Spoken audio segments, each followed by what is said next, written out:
يا أبا صالح.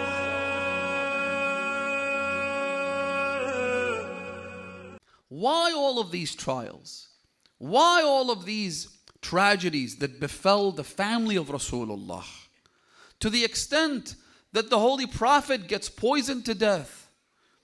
Fatima Zahra, a Christian man, writes about her and says, Inna umraha, her life is not counted by years or months or days.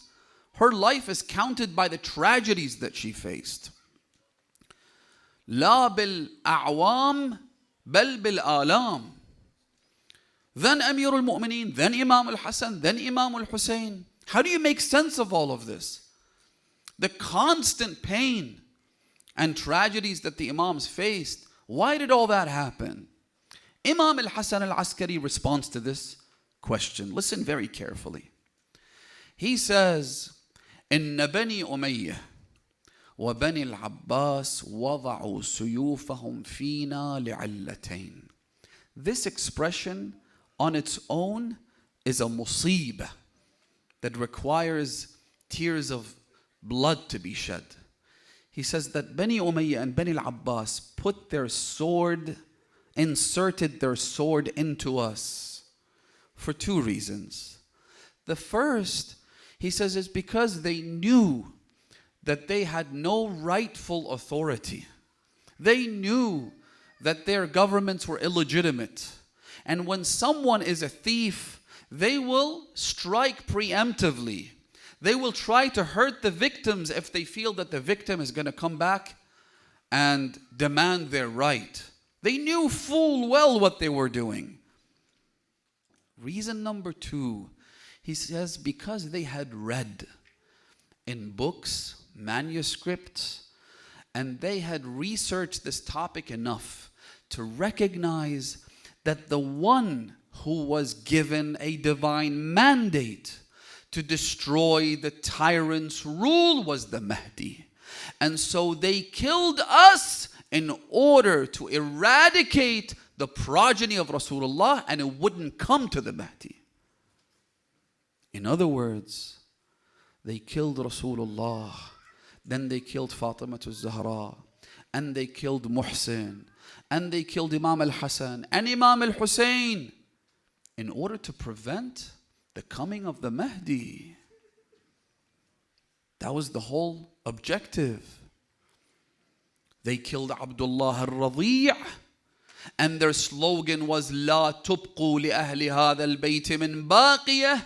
Spare no member of this family. That's what they were saying on the day of Ashura. Why? Because they wanted to ensure that the Mahdi does not come. They wanted to sever the lineage of Rasulullah. Which is why the Imam said to Umar ibn Sa'd on the day of Ashura, when Ali al-Akbar headed towards the battlefield, he said to him, قَطَعَ اللَّهُ رَحِمَكَ كَمَا قَطَعْتَ رَحِمِي. You've severed my lineage. May Allah sever your lineage. That was the whole point.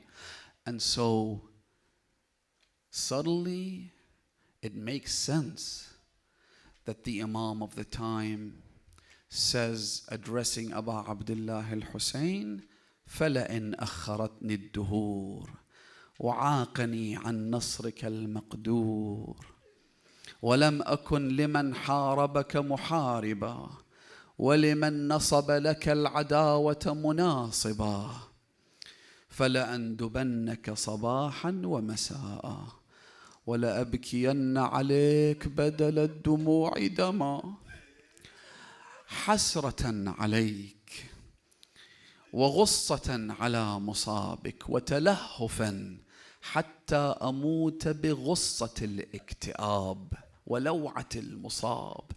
The Imam says, now that God's decree chose for me not to be there with you on the day of Ashura, so that I could give you my support, so that I could defend you, so that I could show enmity to those who showed enmity to you. Now that this is what God decreed for me, then I will mourn for you every morning and every night. and I will shed tears of blood out of my eyes. Hatta amut, until I die from my grief for you. It's no surprise then, because Imam al-Mahdi knows that his grandfather Abu Abdullah was killed to prevent the Mahdi from coming. Ali al-Akbar was killed because they thought he was going to be the Imam after Abu Abdullah. That's why they killed him the way they did. فَقَطَّعُوهُ إِرَبًا إِرَبًا. They said to themselves, this is going to be the successor of Imam al-Hussein. Make sure he doesn't survive. بأبي أنتم وأمي يا أهل بيت النبوة. Imam al-Mahdi knows this. Ashura happened because of Imam al-Mahdi and for his sake.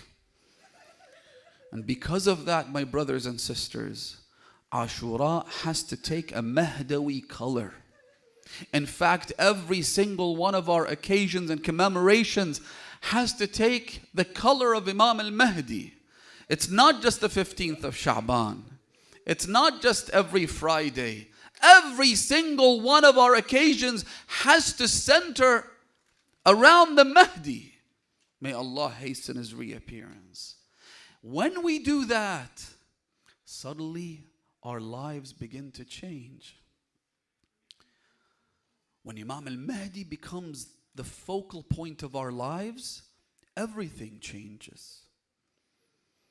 When we sit down and talk amongst friends, mention something about Imam al-Mahdi. Remember his loneliness. Remember the fact that he's a stranger. Remember the fact that he is like a refugee who roams around the earth without a helper, without a supporter. Tonight, brothers and sisters, we need to pray for the Imam of the time.